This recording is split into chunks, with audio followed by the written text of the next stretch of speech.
If you stop for a second and you just look at the bigger picture and you check out for a minute and you kind of compare the ancient times to today, well, back then they had like what, demigods and gods. They were like Achilles, Hercules, Apollo, Mercury. All these were demigods. And that's who the people in those days looked up to. Well, today we have all these people like Jay-Z, Rihanna, Beyonce, Lady Gaga, Katy Perry. In film, we have Brad Pitt, Will Smith. We have all these big stars. And the way they prop them up and they put them up on stage is like they're gods or demigods. In this room are some of the most important TV and film executives in the world. People from every background, but they all have one thing in common. They're all terrified of Ronan Farrow. He's coming for you. He's coming for you. Look, talking of all you perverts, it was a big year. It was a big year for paedophile movies. Surviving R. Kelly, Leaving Neverland, Two Popes. Shut up. Shut up. I don't care. I don't care. Most people don't want to cross the psychological line that this stuff is going on. And we all have a mental defense mechanism. It's like finally admitting there's an elite pedophile ring. I mean, most people just don't want to go there. And the same is here. Psychologically, you lose your safety, your security, and whatever innocence you have when you realize that this stuff is really going on. And it's a chore to cross over that barrier and realize, oh my gosh, this stuff is really happening. And that's why it takes critical thinking. The people have got to look at this stuff critically and see what they're being fed so they can cross that psychological line that they just refuse to see it when it's right in front of them.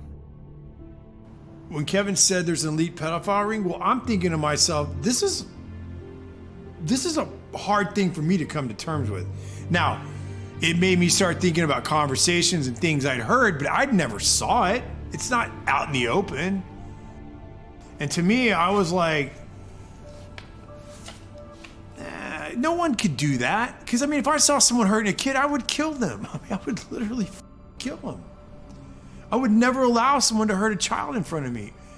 Things Kevin was saying were things that were hard for me to cross the barrier. I did not want to believe it. I didn't want to go there. But as I went down this journey, I forced myself to go consider, what if this is real? And the only person that was talking about this stuff was a girl named Liz Crokin. And the media had declared her completely out of her mind. But as I started researching some of the things she was reporting on, I was like, there's truth to what she's saying. So I want to talk to her. I started working in journalism at a very young age. I got my first job working for Fox Chicago at about the age of 17 years old. At the University of Iowa, I studied political science and journalism. One semester, I interned for Bill O'Reilly at Fox News Channel. My last year in college, I interned for the State Department's White House reporter, and that placed me reporting in the White House every single day for a few months.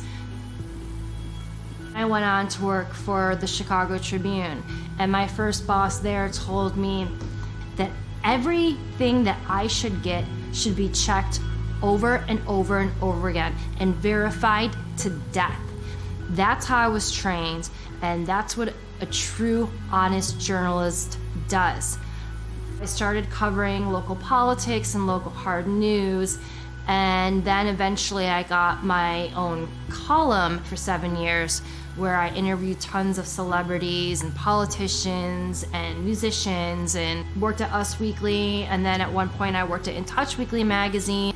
But then in 2015, I felt the need to get back into covering hard news, and in early 2016 I started working for Town Hall, and then eventually I started working for the New York Observer and broke a lot of election related stories. I worked in media for over 2 decades, and I never had any issues. I was very well respected. I basically was embraced by the mainstream media until I started reporting on Pizzagate.